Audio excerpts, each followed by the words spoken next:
And so I want to thank the Center for Careers in Teaching and to Dirk for providing the space for people of color to come together and share their experiences of what it is to be a Latinx teacher. And if we don't have these spaces, we don't get to talk about what our experiences are, and our experiences are rich. They're amazing. And so I just really wanted to just give a shout out to those two centers to just, thank you for the space to allow our students, our alum, to shine and really talk about what it is to be a teacher, not just a teacher, but a Latinx teacher. So I want to introduce our panelists today. And before we go into some questions, I'll share a little bit more, but I'll make sure to introduce them first. So with us this evening, we have three amazing alum that we're really proud, who are all Latinx teachers. And we have Janelle, who is a special education teacher. She teaches mild to moderate, and is it mild to moderate or is it moderate to severe? It's right now with mild moderate. Mild to moderate. I believe she's in her 8th year teaching at Anaheim Unified School District. And then joining us this evening as well, we have Carla Toledo, who has a bilingual authorization, and she's an elementary education teacher. And something very unique and awesome and cool that we're super proud about is that she recently won LA County Teacher of the Year award. So just wanted to throw that out there, yay. We're really proud of her.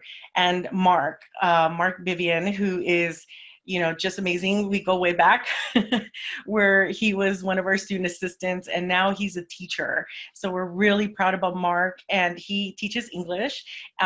He is a single subject teacher who is now, I believe, are you in your 3rd year? Is it second? Second year. Yeah. So he's one of our newer teachers, but doing an amazing job. And we're just really proud of him, and to see him just grow and develop into who he is today, and the teacher that he is. So Thank you. I just wanted to thank everyone who's joining us. This is going to be a robust, engaging conversation. Really, it's our panelists who are going to be just sharing with you their stories of how do they navigated their pathway to becoming a teacher. And as people of color, there's challenges, there's barriers, right? We have to break many barriers and break glass ceilings to get to where we are today. And so I'm looking forward to hearing from them, what pathway and how do they get there? And I'm sure that that's going to be encouraging for many of you. Like I mentioned a little bit ago, this year has been extremely challenging. There's been just so much that's happened.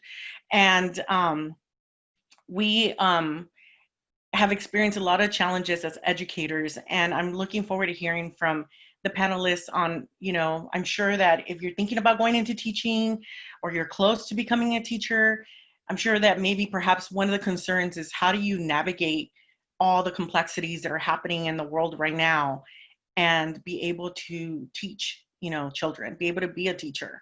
And so I'm looking forward to having, that as part of our conversation as well. But I'm a storyteller. I like to share stories. And so before I begin asking questions to our panelists, I wanted to share with all of you a story that is actually one that is one of my favorite stories. And I think that storytelling brings in a personal and a raw, what do you call it? Just a raw feeling to, these type of conversations.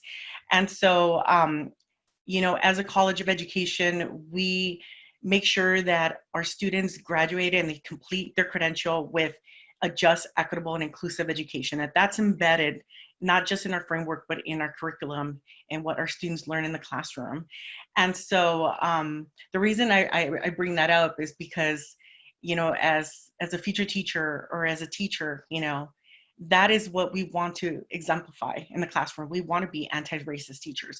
We want to, promote just, equitable, and inclusive education. And this young boy would have benefited from a teacher who would have exemplified that or would have reached out to him and shown him that. He grew up in a single mother household, with an absentee father. Grew up, moving from school to school, actually attended 6 different elementary schools because every time they raised rent, his mother had to find another place to live. So he never really had any stability in his life.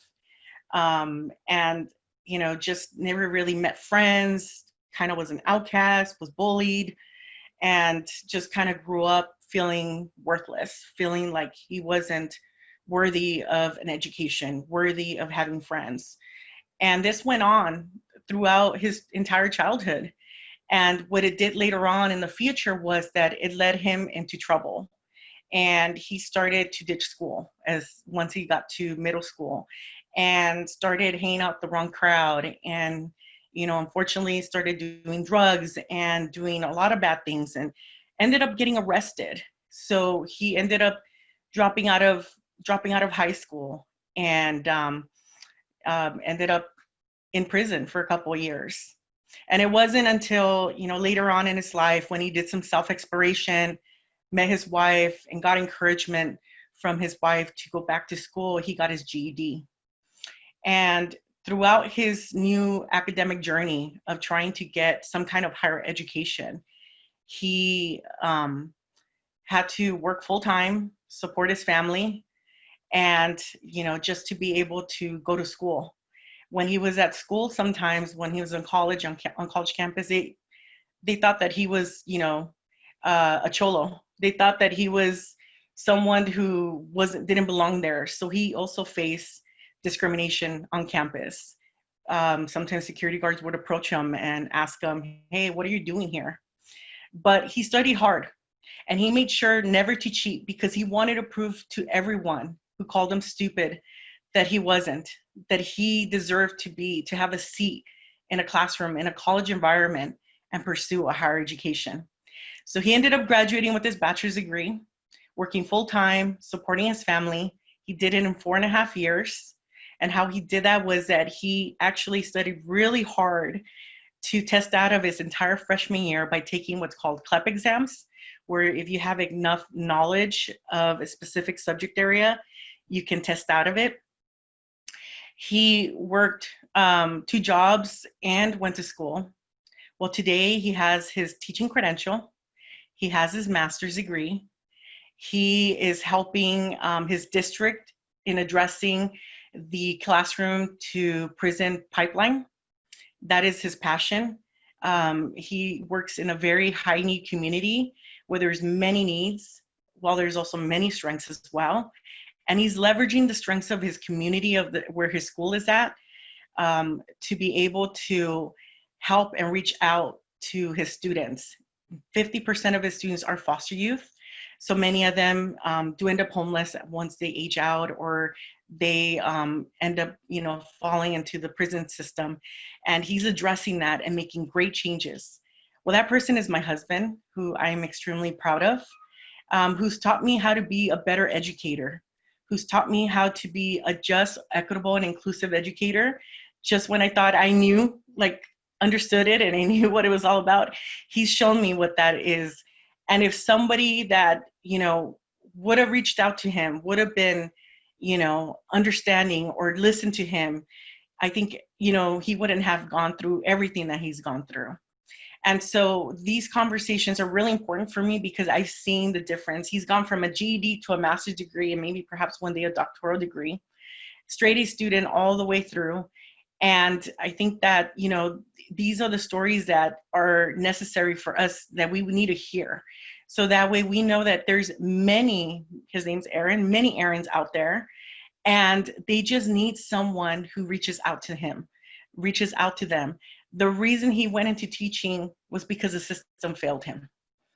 And so, something to just keep in mind. That's a personal story that I'm really proud of. It's unfortunate he went through, many challenges, but he overcame them, and he is who he is today, and it's shaped him and molded him into the teacher that he is today. So I just wanted to share that story with all of you, because I think it's really important to keep that in mind. So with that said, we'll get started with our questions. We'll start in this order. I'll ask a question, and then if we can start off with Janelle being the first person to answer, and then Carla, and then Mark. Okay. So if if the panelists can start off by first introducing themselves and share your story on how you, your pathway into the teaching field and what it is to be a Latinx teacher, like how navigating that in today's classroom. Hey, hi guys. My name is Janelle. I am currently a special ed teacher at a high school, and I absolutely love what I do. I've taught moderate to severe students as well. I did do a single subject like science classes and English classes, but right now I'm in an autism focused setting, and that's where I'm really the happiest. I am somebody who definitely always wanted to be a teacher. Ever since I was little, I would, play school with my dolls and my cousins and my siblings, and I would give them homework and have permission slips when we would go to the grocery store. And that was me. I knew I wanted to be a teacher, and I really loved it. And when I was in middle school, my parents divorced when I was very young. So they had me when they were 17. They really couldn't help me after a certain point with school. And both of them were born in Mexico. So, education in college wasn't something they could help me with. And I was very fortunate to be in the AVID program in middle school. And that kind of helped me through high school into just it pushing me a little bit more towards college and just making me feel like I had to do that. That's the next step. And then when I would go home and talk to my parents about college, they were like, okay, well, that's great, but you still need to do your chores. You still need to help me babysit. You still need to help me clean. You still need to do all these other things. That's wonderful. You want to do that? Great. Do it on your free time, but you still have these things to do. And that was kind of hard because most of my other friends didn't have that, especially being in a college geared program. Most of the students had a lot more parent support, I felt, or at least in my class. And then when I was in college, it was kind of the same thing. My parents are very old school and very traditional. I'm the oldest one in my family. So a lot of responsibility fell back on me. If my parents were at work, I needed to help pick up my siblings. I had a car seat in my car, and because I'm Latina, everyone thought I had a child when I was 18. But no, that's my little brother. I have to pick him up from school sometimes between classes and between work. And working and going to college I get it. It's so hard. You need to contribute to, or you feel like you want to contribute to the family, but you also want to try to do things for yourself. Just like many of you guys, I worked a bunch of odd jobs. I worked in retail about 38, 39 hours a week because they didn't want to make me a full-time person. I did odd jobs. I would dress up like Minnie Mouse and do face painting at parties. One of my tias was a makeup artist, so I learned. So she would do like the bride and I would do the bridesmaids.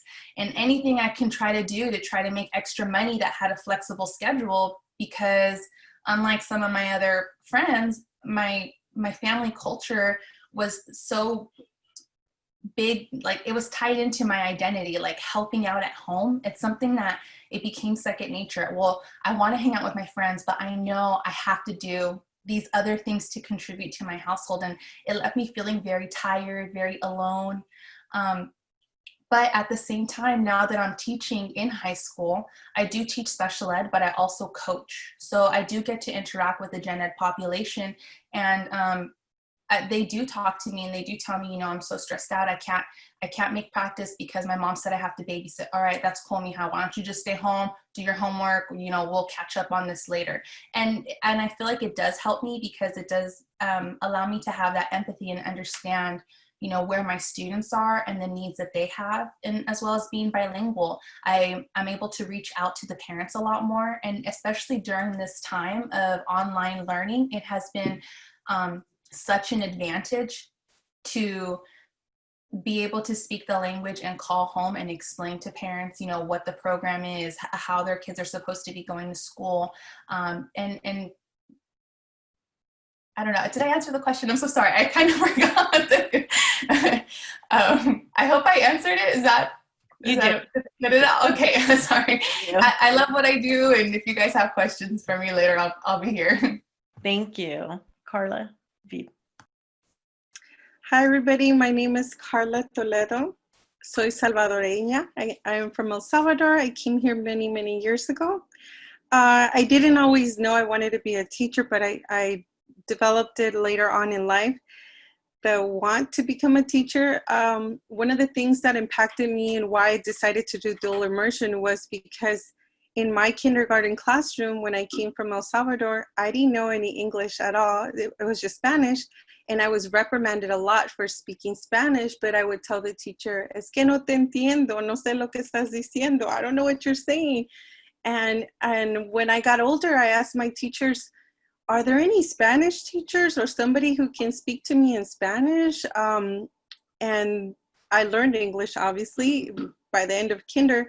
But as I grew older, I discovered the dual immersion program, and I said, I totally want to do that. That's what I want to do. I want to encourage kids to be bilingual, not monolingual, and it doesn't have to be Spanish.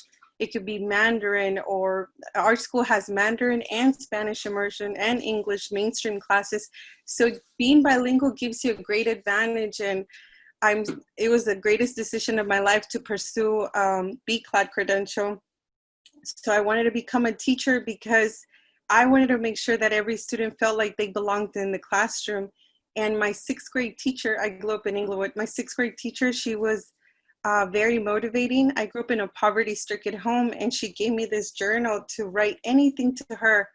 And she said, you could write anything you want to me, and it will be personal, and nobody else will read it. And I said, wow, I want to make a difference like she did. She was so kind to me. And that's one of the reasons why I decided to become a teacher. What's up, everybody? Hope you guys are all doing well and wearing your masks. Yeah, my journey towards becoming a teacher is a little bit different. I didn't know I wanted to be a teacher right away. I actually went to Cal State Fullerton, and I went into Fullerton with a political science major. And I took a few courses my freshman year, and I hated it. And I was like, I got to get out of this. My minor, though, was English. I just was always into English. It saved my butt all the time from not failing.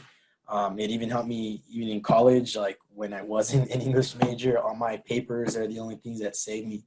So I always, was interested in it, and I liked it. But around my sophomore year, my family was struggling a bit. We ended up losing our house, and I was hosting at a restaurant at the time, and that just wasn't cutting it. So I ended up having to look for a second job, and somebody recommended me to be an Avid tutor. So I applied, I went for it. I wasn't in Avid in middle or high school, so I didn't know what the program was about, but I was desperate for money, and so I ended up being an Avid tutor, and I loved it. It was super cool seeing how easily you can inspire kids. I'm sure the other panelists can relate, but it was cool seeing them like, you go to college, you're in college, and in Avid, that's what it's all about, right? College, that's the goal for them. So it was really cool. I loved it, and it was just like a comfortable environment for me. Rapport for kids was always came really easily. I ended up at the Center for Careers in Teaching. The teacher community is just awesome. I was inspired all the time by all the teachers going in there, and everybody has their own, story, and it was super cool to see all of it go down. And it was really nice seeing everybody go through the credential program. I ended up being a camp counselor while I was getting my degree and working at the center. So just working with kids was what I wanted to do. So I ended up changing my major to English, and I went into my single subject credential program. I also got my BCLAD in Spanish as well, my bilingual authorization. So now I teach 2 sections of English class, and I teach ELD 1 and ELD 2. So I feel like I'm where I'm supposed to be, and just the experiences in my life kind of just pointed me in that direction. Awesome. Thank you for sharing. That's just, each one of you has such a an amazing, inspirational like story. So I really appreciate all of you sharing your pathway to becoming a teacher. Um, you know, representation matters. And as Latinx teachers, I like to hear from you, how, being, a person of color in the classroom, how that's been, beneficial to your students. If you can share some details, some examples, maybe even, what you're doing in the classroom, like curriculum wise. I know that for me, my undergraduate degree is in teaching. I thought about, when I was a little girl, becoming a teacher. And when I went into college and I pursued my undergraduate degree, I decided to major in liberal studies with an emphasis in elementary education. Obviously, I'm not a teacher. I work in higher education, so I'm in education, but we're serving college age students. And one of the reasons why the main reason actually why I didn't go into teaching was because I didn't see any teachers ever throughout my childhood that looked like me, that had the same background, working class immigrant family. And so when I say representation matters, it really does, because I think that I would be in a different place right now. And it's not that I'm in a bad place. I'm in an awesome place serving our students and working for Cal State Fullerton. But, I wonder how many students or kids do not go into teaching because they don't see a teacher that looks like them. So if each one of you can share, your experience being a Latinx teacher in the classroom and how that's been, beneficial to your students. We'll start with you, Janelle. Yeah, thank you. You know what? Come to think of it, I don't think I had any Latinx teachers growing up either, which is unfortunate, and I'm glad that I get to be that person for my students. When I started teaching, I was actually teaching in Boyle Heights, and it was an all Latinx staff, our administration, our nurses, counselors, everybody. It was, for me, my first year teaching, it was such a beautiful experience to see, like, wow, this is what it could be for every student. This is such a and it was a great campus. It was a beautiful experience. Where I'm at now, I noticed I have a little bit more diversity in my population. I noticed that not just my Latinx students, but also I have students who are Vietnamese and Filipino, and because I am darker skinned complexioned, and because I do love my kids in a different way, they do open up to me a lot more, and I do share about my personal life. They see pictures of my family. They know that I have dogs. I call my dogs my kids, and they always ask me, what's the update with the dogs? What did they destroy this weekend? And it makes me real to them. And I ask them, like, hey, I heard, I saw your mom dropped you off. That's a cool car. Or find something to talk about. Or I like her hairband, something to make that connection. And then it kind of made it okay. And I'm a big fan of restorative justice circles. And we do that. And I think that talking about cultural differences and explaining it is really helpful for the students, because you're giving them a safe space to do it. And I think that is valuable class time. And I think it's so worth it. I do have a student who is Jehovah's Witness. So when the holidays come around, we all want to celebrate, and he always explains to us why his family doesn't, and that's the difference, and how some people do and some people don't, and it's okay. And so I think just talking about it and giving students a space where you're making yourself vulnerable, they're able to too, and it just makes for a much more loving, welcoming, nurturing environment. Hello. So for me, what helps a lot is the language component. That's a really big one for me. We used to be a 90-10 model, 90% Spanish and only 10% English, but they wouldn't get the English from me. They would get it from another teacher. Because we are distance learning right now, we had to adjust the model to 50-50. So I speak 50% Spanish and 50% English. And what I noticed is every year with my students, whether we're on campus or distance learning, they feel like they can make a connection to you. And when they share stories with me, I tell them about my experiences as well. And we have relational capacity. You build a lot of relationships with them based on your background, what you have done, what you went through. So for example, when students have told me in the past, there's not enough food to eat at home, there's this, and I tell them I grew up in a poverty-stricken home, tiny little apartment, and for them being able to relate to a teacher, it's like like an aha moment for them. So the language component helps not only with the students, but for me, it also helps with the parents, the communication, them feeling comfortable to talk to you in their native language and knowing that they're heard and understand. And I also have other teachers who come to me or the other native speakers and, can you translate, or can you help me speak to parent and make them understand this and that? And the parent just listens to you speak in their language and they feel like, somebody understands me finally. And it's a great aspect, not only for the students, but for the entire family as well, when you can relate to them and have that relational capacity with them. That's awesome. Yeah, I have a very similar experience to both of the panelists, Janelle and yeah, I totally agree. Going back to my experience, I remember one of the teachers that I was an avid tutor for, a math teacher. He was a Latino teacher, and he pulled me to the side and he asked me if I was thinking about teaching, and I wasn't really at the moment until he told me that we need to see more Latino male teachers. So he kind of pushed me more further into that direction. So I don't know if I haven't had that conversation with him, if I would be here or be as interested. I'm not sure, to be honest. But that did add a little bit more to the push. And I totally agree that language barrier is so huge. And a lot of times parents, they don't make that connection that's necessary for a student's success because that language barrier right there. So once you put that speak that same language, that barrier is just like destroyed. So I completely agree with that.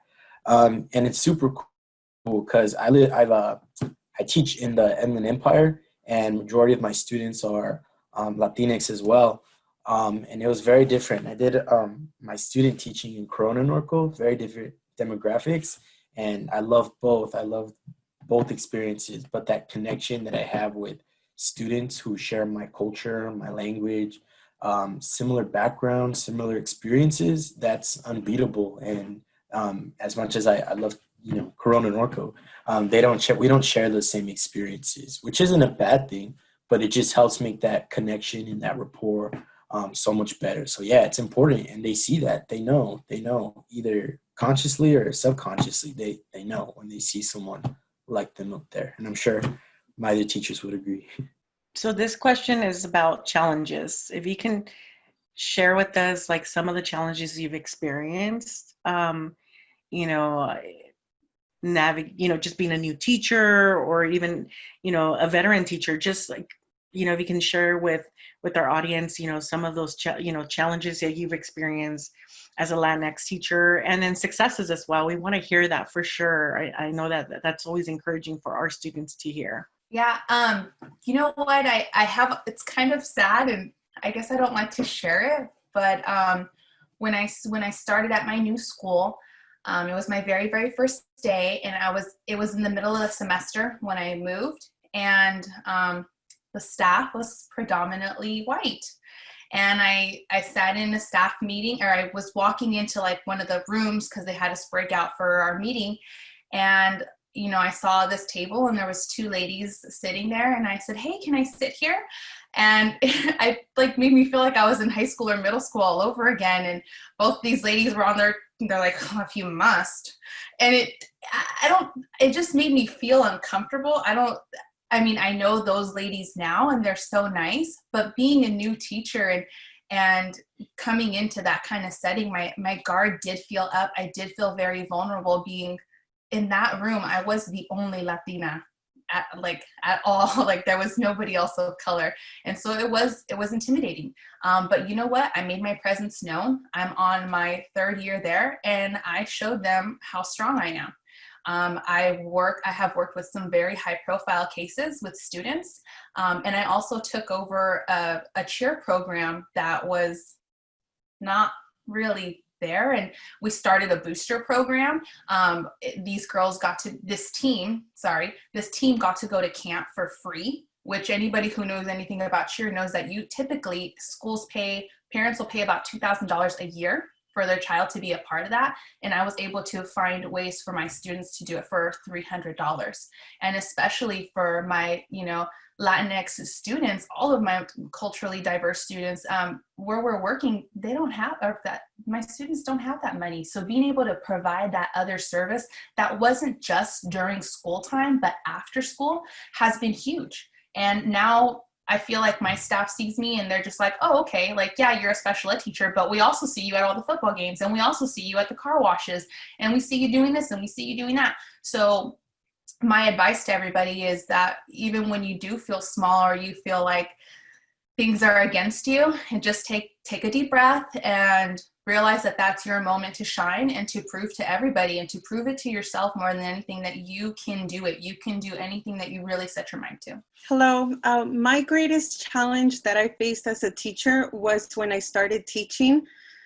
I tried to do it all by myself, and I was like, oh my God, this is so hard. When does it end? I had like 6 teacher additions and all this going on, and I just felt so overwhelmed. So the greatest advice that I could give you is just stop. Don't do this alone. The cohort that you build, the block that you're in, they're your friends. I'm still in contact with all of the 32 ladies that we did in the credential program. The teachers at Cal State Fullerton too, we still remain friends. We share resources. Don't do this by yourself. Get together with colleagues, plan together. I was developing these 12 pages lesson plans for every week, and my colleagues were like, why are you doing this by yourself? We're here to help. Let's break it apart. You do science, you do language arts, you do math, and we'll put it together in one plan. So my advice to you is do not do this all by yourself. You're not alone. Get together, build relationships with your colleagues. You're gonna be with them most of the time, at least 6 hours a day, whether you're at school or you're at home. And my other advice to you, and the biggest mistake that I did on my first year of teaching, is not setting a time where, okay, I'm done. I'm turning off the computer. I'm not looking at my TE anymore. That was the biggest mistake. So my advice to you is please set a time for your family. Say to yourself, after 3:30, that's it. No more TEs, no more looking at the agendas, no more planning, no more developing stuff for TPT. Just be with your family. Be there for them, and don't keep working. Build relationships besides your cohort, with your teachers. They're gonna be great resources that they're gonna provide you, not when you're done, but through the course of the years, they will still help you. So please don't do this by yourself. Reach out to them and know that we're all here to support each other. Yeah, I agree. I'm still kind of new. The biggest challenge I experienced last year was being the only person at our high school who teaches the subject I do. So as I mentioned, I was a ELD 1 and ELD 2 teacher this year and last year, and there was no other teacher on campus who did it. So just like what Carla said, like, you do need that support, and I think my year would have been a lot easier had there been other teachers there for me to ask questions to. So I completely agree. I was lucky enough, just like what Carla said, I got really lucky where I was in a situation where I taught in the same district that I went to high school in, so things were a lot easier for me. And even though I didn't get too much support in the content area that I was teaching, I was able to get support in many other ways. And the teachers in different districts, it was a lot of them were my high school teachers or cross-country coaches. So it was really nice that they kind of came together and kind of looked out for me, and they still do. As of right now, I think the biggest challenge, and I think it's like a universal thing, so if anybody has any solutions to this, but man, this Corona thing is crazy. For me, I teach 9th graders, and my section of English is students who are coming into high school from middle school with a 1.0 GPA or lower. they're labeled intentional non-learners. So for me, engagement is a struggle. I have 20 kids in that one class, and out of 20 kids, maybe 12 show up. Out of the 12, maybe 5 participate, and out of the 5, 3 or 4 turn in work. So it's crazy. That's the struggle I'm going through right now.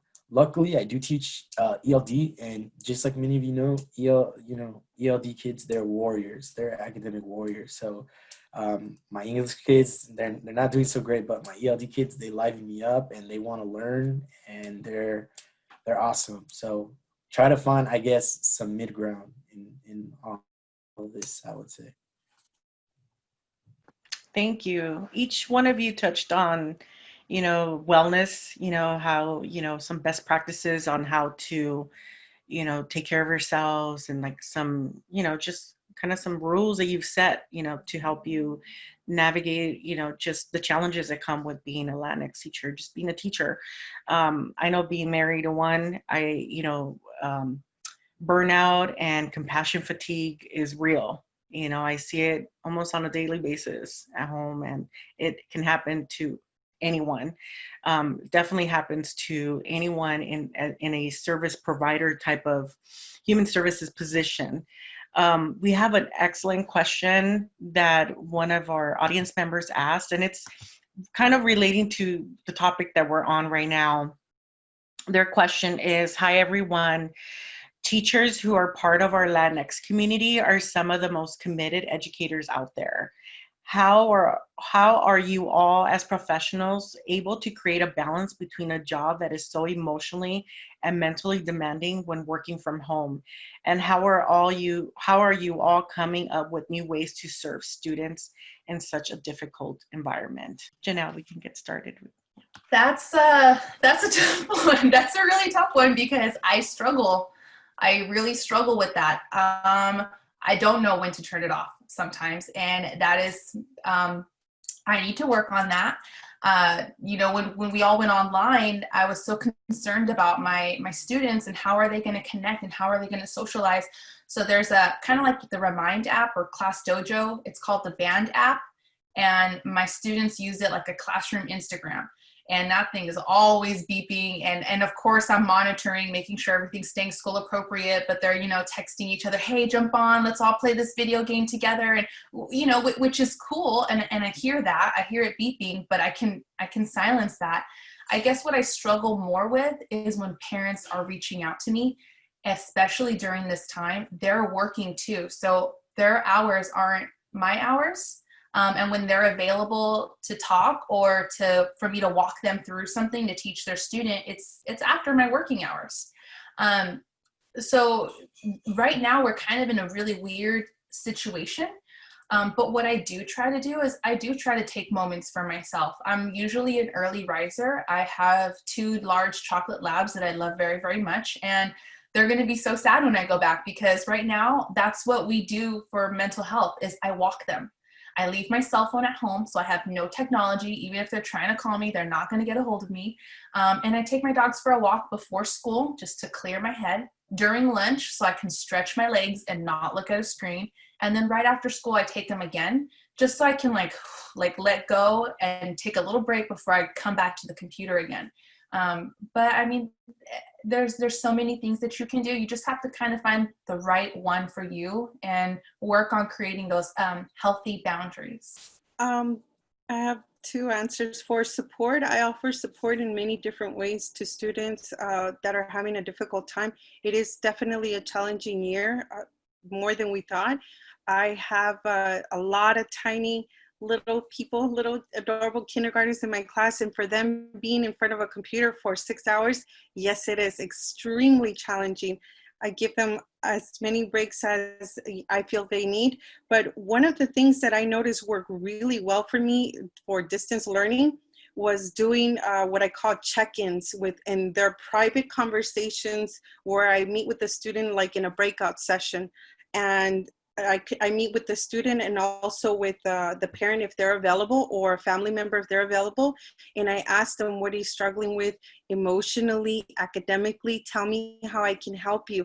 And they open up more because it's a private conversation between me, them, and a loved one. So that for me has worked incredibly well.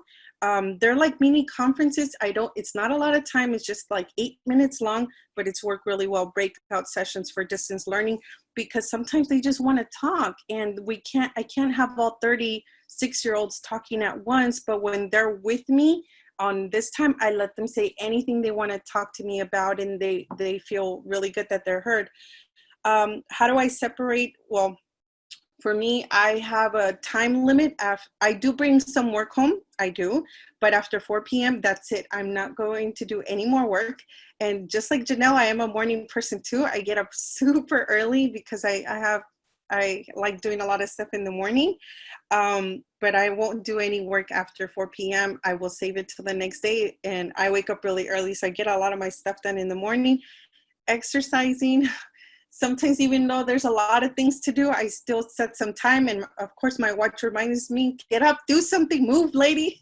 So I do exercise. And one of the happiest things that makes me happy is knowing that I do this for my kiddos, for my own children, and for students that love you. And because they adore you.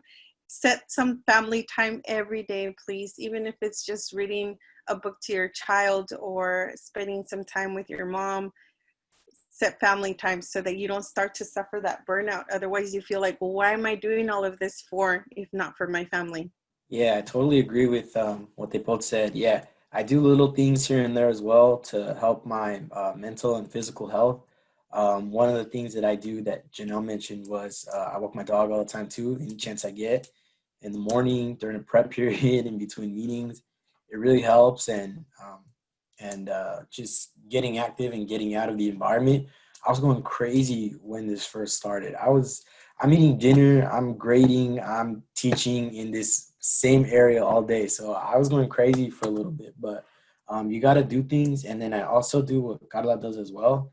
There's a time, I don't care how much I have to do. If it's 6, 7 o'clock, I shut my computer and I'll watch TV, listen to music, mush my brain, because we're gonna go crazy if we did. And for a while, I was going crazy. I thrive on routine, and so with everything happening, my routine is like mixed all over the place.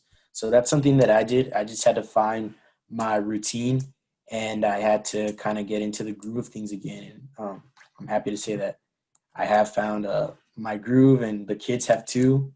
And then secondly, for the students as well, every Monday as well, I do a social emotional activity. There's no content area involved in it.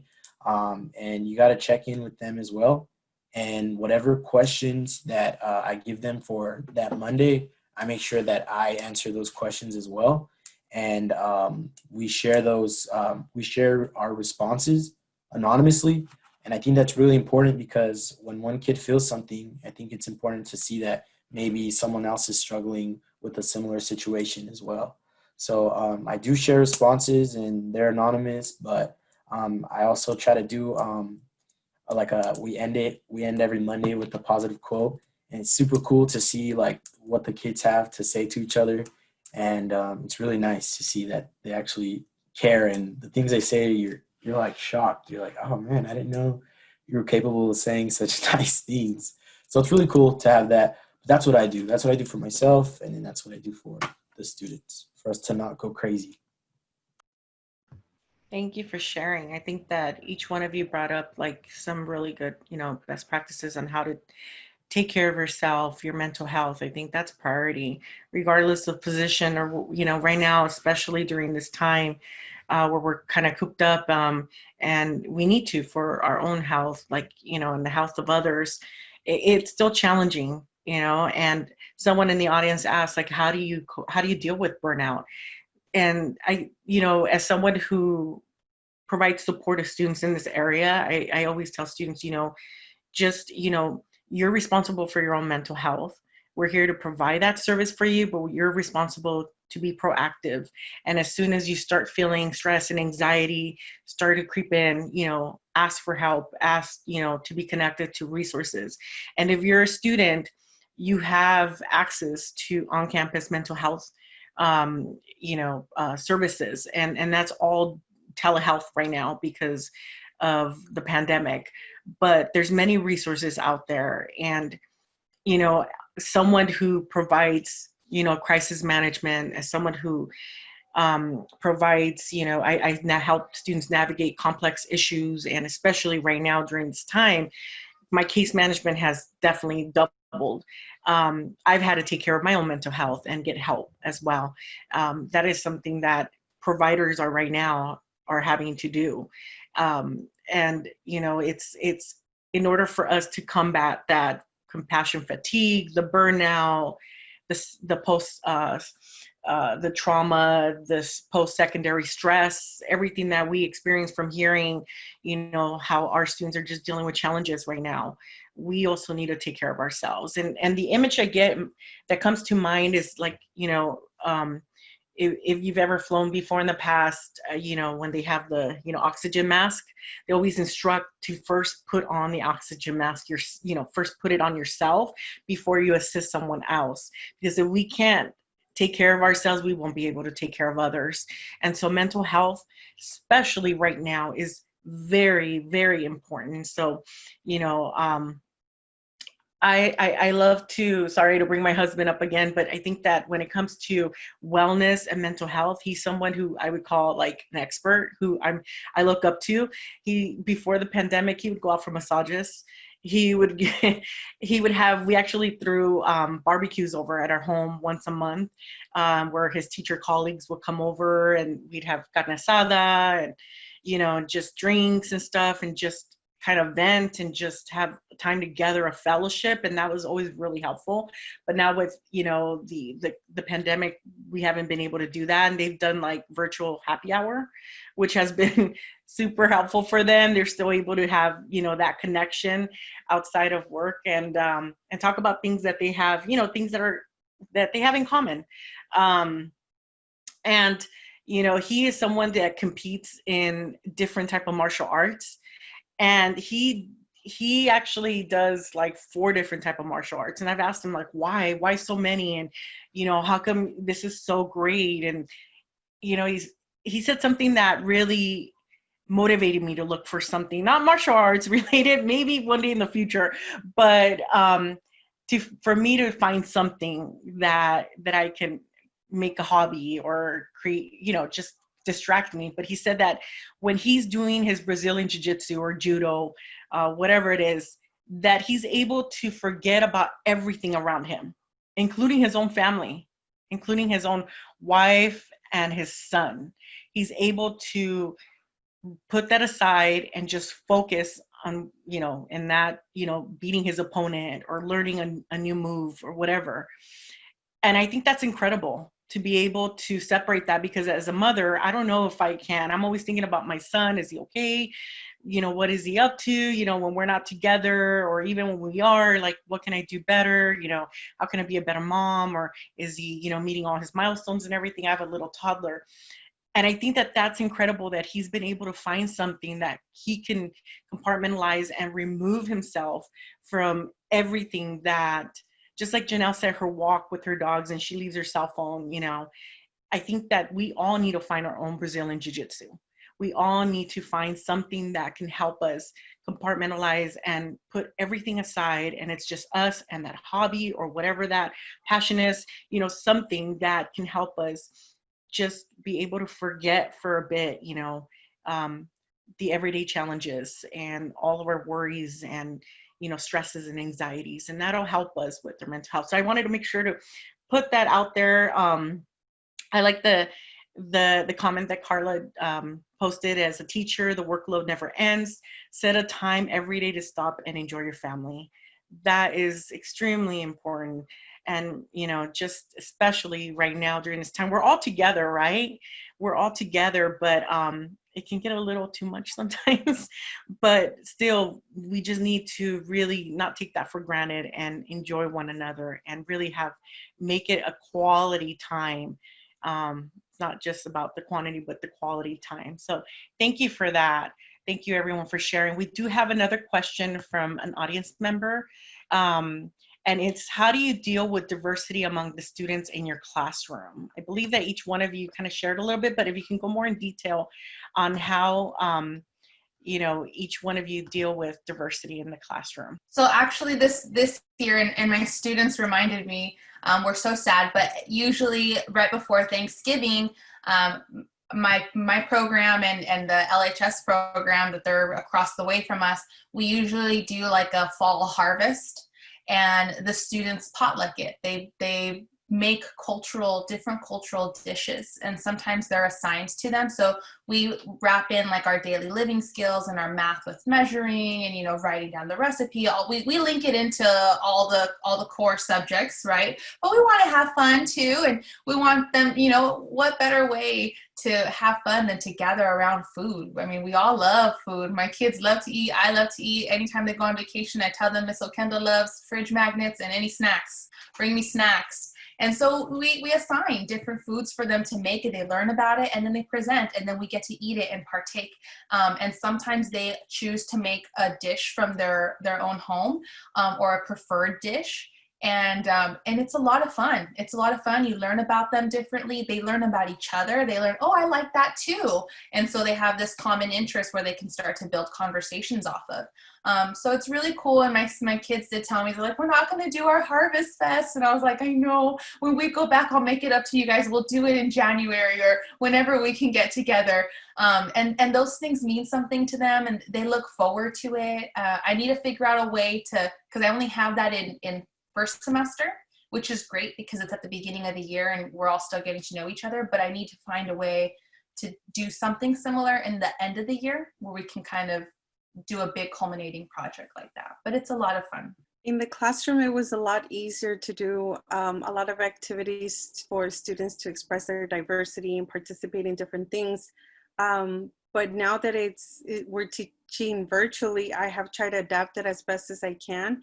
And what I have done is, for example, we were covering a unit on holidays, winter holidays. So I had students do flip grades on how they celebrate during Thanksgiving or Christmas or other holidays. Tell me about yourself and your family. And I have little ones. I have primary grades, but they're very tech savvy these days. So they are able to navigate really well distance learning. And they developed flip grades where they talked about their cultures and traditions and how they celebrated in their culture. So that helps a lot because we're trying to do the same thing that we do in the classroom. We're trying to make them learn as best as we can, but we have to just modify it for distance learning until we go back to our classroom. If we do go back, just do your best. Yeah, diversity is super important. And the way that I deal with diversity in the classroom is I embrace it, and I do that in a number of different ways, especially when it comes to relationship buildings. I do a lot of Google Forms asking them about their culture, where they come from, and then I take that information and I use it to further the relationship, and I also bring it into the classroom. Anytime I had students this year who were Armenian, and it was crazy. I obviously don't speak the same language, so I do have to ask a lot of questions, and I bring that culture into the classroom. And I also we set norms and expectations that we make it loud and clear that diversity is awesome and diversity is beautiful, and it's something that needs to be embraced. And learning about each other is so cool. And even though some of us are different, we come through different backgrounds, cultures, religion, it's cool whether we can relate or not. It's super cool to be able to learn about one another. So it's super important, and embrace it.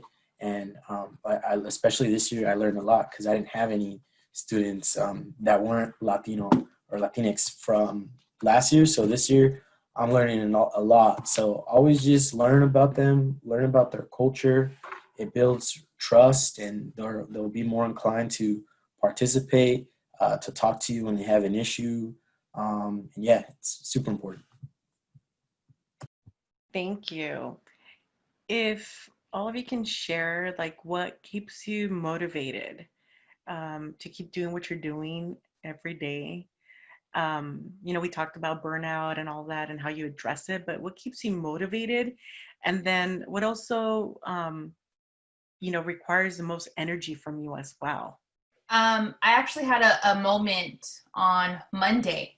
I just started a new section in my science, and we're talking about, force and motion and gravity, and we're talking about things that are moving. And I don't even remember what I said. And one of my students remembered something from a previous chapter and used a vocabulary word and connected it. And I took off my glasses and I was like, buddy, if I could give you a hug, I would give you a hug right now. And I was just so moved. He remembered it and he made a connection to like how we're using it now. Like, oh my gosh. And that for me, I was like, that is exactly why I do what I do, because, you made that connection. You learned something. I did my job. And that makes me feel so good, so good. We work on social skills all the time, and when we go out into the community, so when they're practicing their safety skills or they're kind of checking on each other, because I'm in high school, they have to practice their GPS on their phone, like where am I, how do I get there?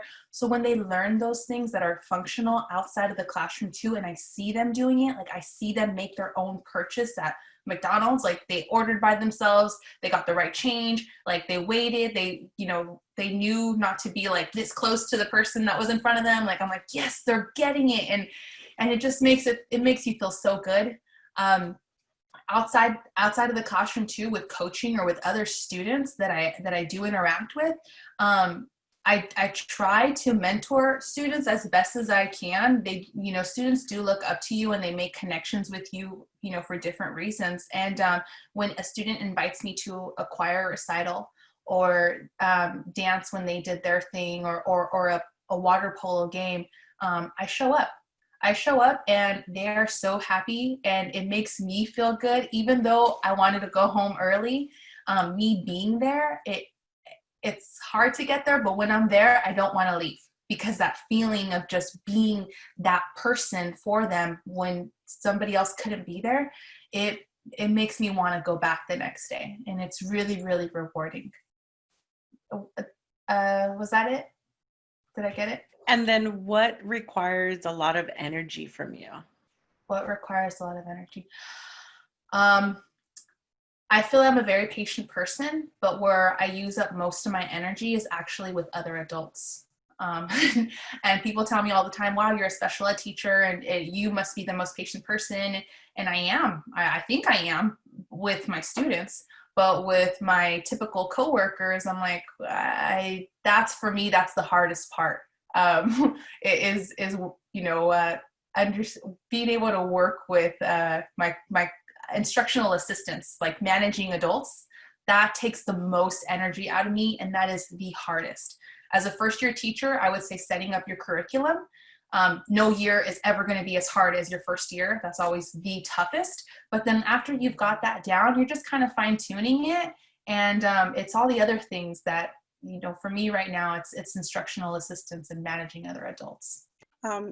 Mine is similar to Janelle's. The thing that keeps me going and motivated are the students. And I have little ones, so it makes me really happy. When they make a connection, when they have that aha moment when you've been explaining a concept or something for so long and they finally get it, and you look at them, and it's just a very, very rewarding thing for when you finally see that they're making connections to the things that you're learning, and they understand you, and they're willing to be participants in their education. That for me is the biggest thing. And also their words. We have something called Good Things at my school, well, at my district. We have something called Good Things in the mornings, when students have to share one good thing. And I like listening to their different stories. It could be something as small as my mom made me hot chocolate this morning, or my sister helped me with my homework yesterday, the smallest thing, and I share a good thing every morning to them. So building those relationships with the students, it makes me happy. So that was for the first question. The second question, what takes the most energy? the challenging, unmotivated students. So there's some students that are done with distance learning. They had it, they don't care for it anymore. They don't want to be a part of it. So that has took away so much energy away from me, because I'm trying so hard to keep them engaged and motivated. But as soon as I say, can you show me their work?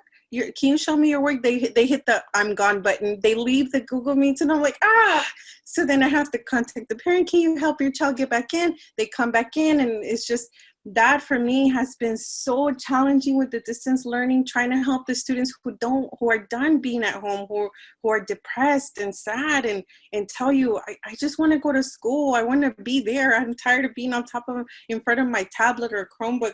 So that's taking up a lot of energy from me, trying to help them stay engaged and motivated. For me, it was easier when it was inside the classroom, because you get down to their level. Dame un abrazo. ¿Cómo te puedo ayudar? How can I help you? And it's so different. And now when we come back, there's not going to be any touching and probably plexiglass, and it's just a whole different thing. So that has taken a lot of energy from me, and I'm still trying to work through that. For me, what motivates me is, as I mentioned earlier, I do have a section of English kids who are not the most motivated learners. But for me, it's awesome. What keeps me going is when I call home, and of course we got to look out for our kids who are struggling. But I also think we need to focus on those kids who are doing well and who help make our lives, especially during this time, a lot easier. So what keeps me going is when I call home and let mom or dad or any adult at home, when I let them know, like, hey, I just want to let you know Kevin is doing awesome. You should be extremely proud. All his teachers are impressed and proud of him. And to hear the parents' voice and to hear them, be excited and happy that their kid is succeeding, that's what does it for me. That's what keeps me going. And as low or as tired as I am, that always energizes me up and motivates me. And that's why I do it, for the kids and for the parents who I know just want the best for their students. And, not always get a phone call home about, little Johnny not doing well. They need to have those phone call homes to hear when their students are succeeding. And I believe parents play a huge role in that. So they should be very happy with themselves as well, that they're raising a kid who's doing well. So that's what really motivates me every day. And then what takes the most energy for me is very similar to what Carlos said, those students who aren't motivated. I just have to keep reminding myself, teach what's in front of you. And those 7 kids who are there participating for the day, if those are the only ones participating, then I'm going to make sure I give my 100% to them. But it takes a lot of energy when even the kids sometimes are frustrating and they're like, wake up, everybody, ándale. So that's what takes energy. I kind of have to put in what not everybody's giving back. Thank you for sharing all of that. I think about right now, you meant each one of you kind of touched a little bit on how, it's a challenging time for students to stay motivated, right? Because everything is virtual, and that is, they can be exhausting, right? I've had students tell me, no more emails. I don't want any more emails. And so my question to all of you is, during this time, how do you build community virtually, with your students, especially the different needs of each, the students that you each teach and the age groups? Like, how do you build that community when we're just in front of a computer? I'd like to hear more about that. So in the summer, I did something that was really fun, and I haven't really done it this school year because my kids are now too cool for that. They've already seen all my looks, but we have like different spirit weeks, and I have wigs. So I was like, hey, if you guys all come every day, I'll put on a different wig, and let's guess what color you think I'm going to have. And they thought that was like, oh my God, what color hair is our teacher going to have today? That was like kind of interesting and funny and different. And then what works really well in my program is we do use a token economy system to motivate them to jump on to activities, and also when they support each other. So we give them like school money. So I'll be like, oh, wow, great job, Mark. You helped out Carla. Carla, I'm going to give you some money because you helped out Diane. And, you know, like, so they're working together when we do stuff in small groups. So they like that. And then on Fridays during our daily living skills class, we have what's called Cool Down Fridays. And I have a recess room with like video games that they can jump in together. Or I guess the hot game right now is Among Us. So we'll all be on in our cameras, and then I downloaded it, and they'll be like, okay, Miss Okendo, we sent the code, everybody jump on. And, you know, like we use our reward money to still do activities together. And then, like I said before, I do have the band app, which they treat it like their own personal Instagram page.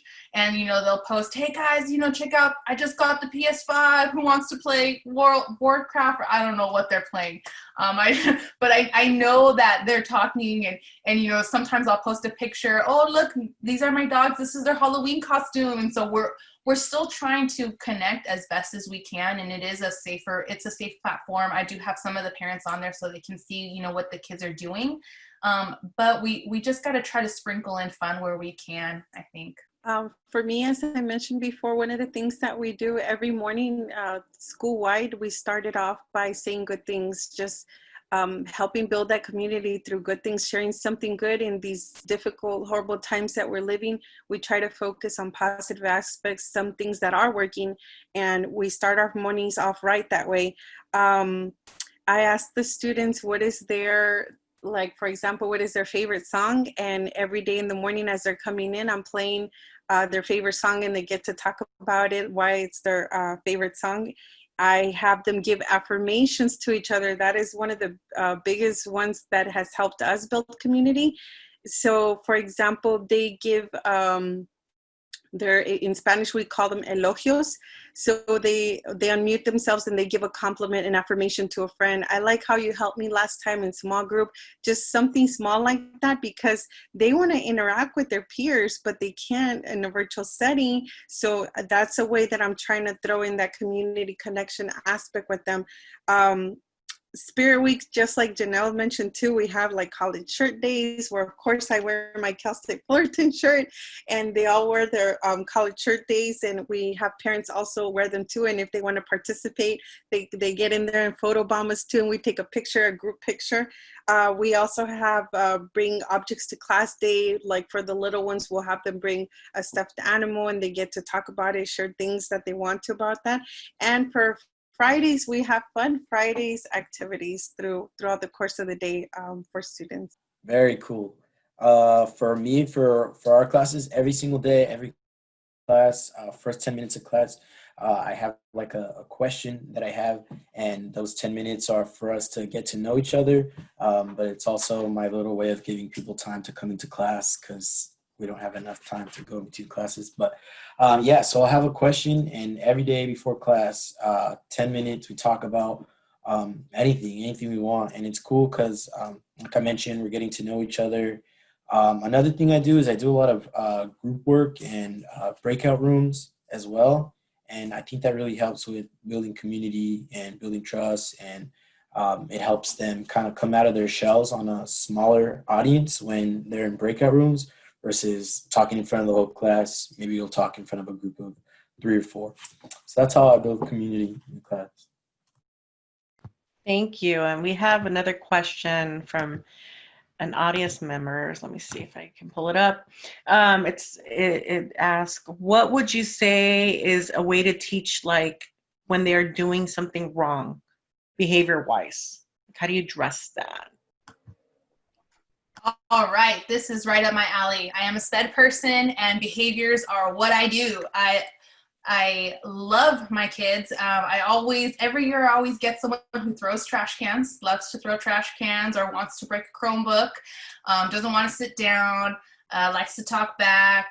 I had a student throw a chair in the classroom a couple times. You know, behaviors are my thing. There are the ABCs of behavior. There's the antecedent, the behavior, and the consequence, okay?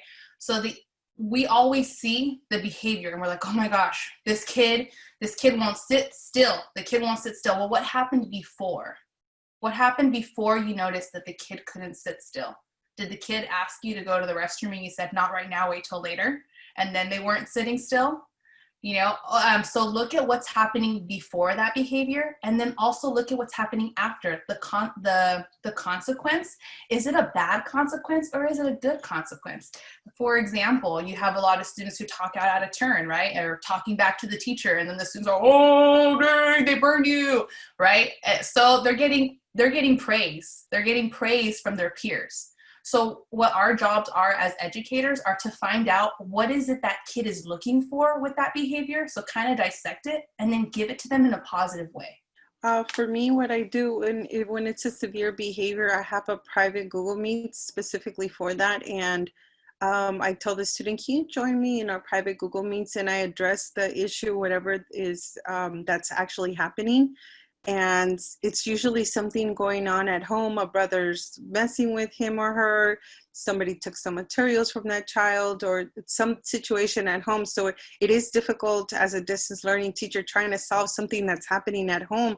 So you just have to try your best and make the child understand that you are there for them. It's okay if they don't finish something right now. I give all students independent work time at the end of days so that I'm there with them. They can see me. If they have questions, I will guide them through whatever they need. I have a reward system for students who have challenging behaviors. And I sent home separate things like behavior charts and things like that. And I work with you have to work with the parents. You have to make that relationship with the parents so that the child knows, hey, my maestra is going to call my mom, and they're in constant communication. If the child knows that the parent, well, for the little ones, if the child knows that the parents and the teachers are in constant communication, they are held more accountable for their behavior. So that helps a lot. Focus on the positive. So what I do is if somebody does something inappropriate, I don't mention it out loud to everybody. Hey, student A did this, this, and this, and that. What I tell them is I send the student to a private Google Meets, and I remind them to adhere to what we don't have rules. We have a social contract. So I remind them, you helped develop the social contract. You stated that you were going to follow this and this and that. And the rest of the students, there's always tasks that they have to work on independently that I have them do. But addressing the behavior, I feel in privately works better. At least for distance learning, they shut down when you say it out loud and everybody's hearing what's going on, and they just leave the Google Meet. So for me, privately works best. Very cool. Thank you. For me, the number one thing that I wrote down that I can think of is rapport. Rapport is so important. That's the relationship that you build with your students. And I feel like I've gotten really lucky and I don't have too many discipline issues. But I think a lot of that has to do with the rapport that I've built with kids. Once you get them on your side, like, they'll do anything for you. But obviously things happen sometimes, and when things do happen, you got to look at the severity of the situation. It depends on what they're doing, and what it is that they're doing kind of dictates what reaction you're going to give. Just like Janelle said, I don't like to add fire to the flame, and I don't like to give students that attention that they need for a couple of reasons. Which brings me to my next point, which is my rule of thumb that everybody has a right to an education, and where I draw the line is when I do something is when the actions of someone else is hindering the learning of other students. That's where I put my foot down, and I don't put up with that. Some kids are really here to learn, and if they're doing something where they are messing with that education, I don't deal with it. I call security and I go on with my lesson. They just want attention. And something else I learned is the minute you argue with the student, they won. The minute you start arguing with them, they've already won. It doesn't matter if you're right or wrong. They won. So yeah, that's how I handle it. Thank you for sharing. My last question to all of you is, you can share, the one thing that you wish you would have, somebody would have told you about the teaching field that you didn't know about, that you discovered it once, not in the credential program, but once you were out in the field. What's something that you wish somebody would have told you about before entering the teaching field? Finding a mentor on campus has been like the most powerful thing for me. When I first started teaching, I was very fortunate that the teacher next door was a veteran teacher, and she was nervous about me. She was like, you're a first year teacher and you're teaching 9-10 and I'm teaching 11-12. They're coming to me. They better come in good. And so she kind of took me under her wing because she was like, you better teach them all this because they better know when they get to me. And it worked. Like, I mean, that was great. And now I'm at a different school and I have a mentor on that campus that does that for me too, because you want someone who kind of knows the lay of the land, you know, how things are already working and who can advise you. And it's always okay to ask for help. And that's something that I thought I couldn't do for a while, is that if I ask for help, then, you know, people are going to think I can't handle it. And that's definitely not the case. You know, if you're asking for help, you just got to make sure you're, you know, ask the right questions and ask the right people and make good choices. I completely agree with what Janelle said. That is absolutely true. My advice would be this, what I've mentioned before: don't do it alone. You are not in this field alone. There are so many willing participants who are willing to help you. Don't think that by asking somebody for help that makes you less of a better teacher, or that you're not a great teacher because you're not asking for help. Build relationships with your colleagues. You're going to spend an enormous amount of time together planning and doing things together. So get help from colleagues, from friends, from people in your cohort, in your same block as your credential, because you're not in this by yourself. Even if you're teaching different things, there's always somebody there to help you. So that would be my advice. All right. If I wish I would have known something before, I would have wished someone would have told me all the stuff they don't teach you in the credential program, such as like student issues. They don't prepare you for some of the things that kids tell you, issues they're having at home. And I know Diana said not in the credential program, but even student teaching, I had kids telling me that, you know, I don't know, things that they were going on at home, and they were crazy. And I have a kid who, you know, abuse and all that stuff. And of course they tell you like the protocols, you got to call CPS, but they don't tell you what to say or how to handle it or how to react in that situation. So I just wish people would let me know, like, it's more than just the classroom. It's more than just read a book and go home. It's they build that relationship with you and they build that trust. And sometimes things outside of the classroom come inside. And I wish people would have told me that. I had no idea it would be like that. And there's certain things that we only learn on the job, right? We're going to find out about it as we do the job. And the learning curve, yes, it may, you know, it may not be as wide, but there's always something new, no matter what. Like I always tell people, I'm a work in progress. There's something new that comes up in my job all the time that I'm like, wow, I thought I've seen it all, but no. And like, look at right now with this whole COVID-19 situation, this is new to all of us, every generation, right? And so how to navigate that, even us, even administrators are struggling with that. We all have different challenges. And this is a time to be a little bit more graceful towards one another. But there's, you know, like Mark said, there's certain things that you're going to learn on the job, you know, and that happens to everyone. And, you know, what's amazing about teachers, I love what Dean Kurtman, our dean from the College of Ed, says, that teacher changed the world, right? And it's so true, because that time that you have with them, those 50 minutes or 60 minutes that you have with them, it's a safe space for them. That no matter how crazy the world is around them and what challenges they're experiencing at home, that time they have with their teacher, it's a community, it's a safe space. It should be a safe space for them that's conducive to their learning, conducive to their growth and their development. And so the work that you all do and the work that, you know, that our future teachers want to do is amazing. And it comes with many challenges and it comes with many triumphs, but it's all worth it to see that change that we want to see in our world, right? Especially with everything that's going on. We need more teachers of color. We need more teachers out there changing the world. So I appreciate all of you. We have one more question, and this is from an audience member. And so I wanted to make sure to ask you all of that. before we wrap things up. Their question is, I recently decided that I want to pursue a teaching career and teach about the subject I teach and maybe influence them to be more environmentally concerned.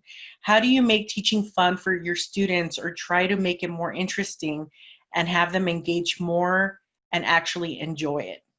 So if you need me to repeat that, there's a couple questions on there. I'll read this again one more time. I recently decided that I want to pursue a teaching career and teach about the subject I teach and maybe influence them to be more environmentally concerned. How do you make teaching fun for your students or try to make it more interesting and have them engage more and actually enjoy it? Okay. Well, if you are thinking about a career in teaching, go for it. I love it. It's the best decision I ever made. I absolutely love my job. I love what I do. I love working with my kids. My schedule is amazing. Summers off are great. I know I'm off for the holidays. It's easy to plan. And I'm really good with schedules and structure. So knowing that I'm always going to be working from this time to this time these days. And I love what I do. So I highly encourage other people to do it as well. As far as the environment goes, we do teach, Earth Day comes around and we do focus on that. And we recycle in the classroom. My students used to do school-based enterprise, or sorry, it's not school-based enterprise. We used to do community-based instruction. And so some of the things that we would do, one of the things we would do is we would collect recyclables and then we would go to the recycling center and, they would get to use that money then to buy themselves a Slurpee from 7-Eleven. So, we kind of talked about that. And then in science, we do talk about the environment some more. As far as making curriculum that's interesting for them and engaging for them, I noticed that when I relate it to their real lives, it's a lot easier for them to follow. And then of course, everything has to have a lot of visuals. You have some videos, you have some pictures, you have some activities. Don't have them sitting down all the time. Remember that you have lots of different learners. So some kids are going to see it and they're going to get it. Some need to hear it. Some need to do it. And some need all four, all three. That's me. I need to see it, hear it, and do it for it to stick with me. And I understand that with my students. And I think that if you keep it, like if you combine it with what's current, they'll understand it a lot better. Like, for example, in math class, we're working on wages, because they have to practice their basic skills of adding and subtracting and multiplying and dividing. So I can say, hey, you know what? You make $10 an hour working at CVS and you worked 26 hours this week. How much money are you going to get? And then they'll figure it out. I'm like, oh, guess what? The IRS is coming. We're taxing you. And I subtract this amount. Okay, let's work this, And so that kind of, it's funny for them. It's cool. They like it. And it connects the real world to what they're learning. As I mentioned before, in the classroom setting, it's so much easier, but I've tried to adapt to distance learning. So one of the things that has helped my students be more engaged has been virtual field trips. They like going on virtual field trips and also getting community members to come and speak. Like, for example, for the little ones, like having a fireman come to talk to them when all the fires were going on. I live by West Covina and there was like ashes everywhere. So having somebody to come and talk to them of how they put them out and why it seems like it's never ending, and they get more engaged because it's something that they can relate to. It's something that's going on and they can see it happening. Before, I used to take students to Heal the Bay field trip in Santa Monica in reference to the environment. And I'm trying to see if I can get the field trip to be virtually as well, because it's not going to happen this year. So that has helped for me. For engagement, also games, play games with your students, whether they're little or big. They like to play games, learning, for example, math through games, bringing in things like a giant dice or something like that. They want something more engaging as opposed to just like open your math book, turn to page so-and-so. Also, they feed off of your energy. If you're there and you're super like, oh, I need a coffee, I'm so tired. They feed off of your energy. If you're constantly yawning and you seem bored, guess what? They're gonna get bored too. So if you're super energetic and animated, and this is how I am all the time in my classroom, I'm really energetic, especially in the mornings. Then I notice that they're feeding off of me and they're more engaged. So try to think, how would it be like if you were a student in your class? So that's the way I teach. I teach like if I was a student in my class, or I tell my colleagues, try to teach like if your own child is in your class, would you want your child to be engaged and happy and be really motivated to be there? And that's one of the reasons why a lot of my teachers in my district voted for me, because they're like, man, being in your classroom is awesome. They would come in and observe me, and I'm myself, whether there's 10 students, 30 students, or a panel of people observe me, I'm going to be myself, and I'm going to be there for the student and make sure that they have a great experience every single day. Do we have bad days? Yes, we do. I've had days when the coffee has spilled over me, or a parent has yelled at me early in the morning. Do I let that affect my attitude towards the kids? No, I don't. I brush it off and I start my day fresh, just like I do every day. So that's my advice to you. Thank you. Totally agree with Carla. That's what I wanted to start off with. It starts with you. So if you're into it, they're into it. I'm an English teacher. So when I read to my kids, I'm into it. I'm the camera, I'm doing gestures, I'm into it. And even if they're not following along, they're looking at me and they're engaged and they're laughing at me. But that's the point, right? You want them to be engaged. So yeah, I couldn't agree more with what she said. And definitely it starts with you, and you gotta be into it, and you gotta love what you do, and that's gonna radiate onto them. As far as making things fun and interactive, I would say mix things up a bit. Mix things up. Have routine, but change your routine. So, for example, every Friday we do vocabulary. Cool, that's routine. But how are we going to learn vocabulary? Are we going to do it through a bingo? Are we going to do it through a Kahoot? So, as long as you're changing things up, you can have routine but still mix it up. They're not going to be bored. They're not going to be like, we got to write sentences today. So you do got to change it up, and you got to pull that creativity out of you, and you got to put effort into your lesson plans. And that's my advice for making things engaging and fun. Thank you so much. And I don't see any more questions. So once again, I want to thank our panelists, our alumni, for joining us this evening after a long day of virtual teaching. You're all amazing. And I just want to tell those of you who are thinking about going into teaching, if you're an undergrad student, visit the Center for Careers in Teaching. Please connect with them. It'll make your life much easier. And if you're a graduate student in our credential programs or master's in education programs, connect with me. Find out how many resources and scholarships are out there that are available to you all.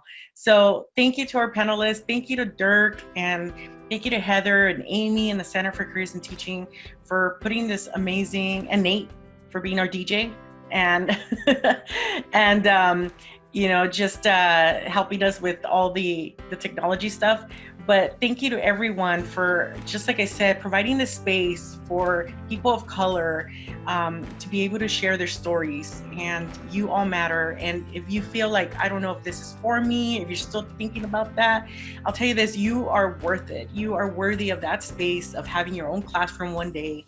You just got to put in the work, and we're here to support you. You're not in it alone. And that's one of the strong themes I think we got from this, is you are not alone. Find a mentor, find someone that can provide you that assistance and that support. We're here to help you.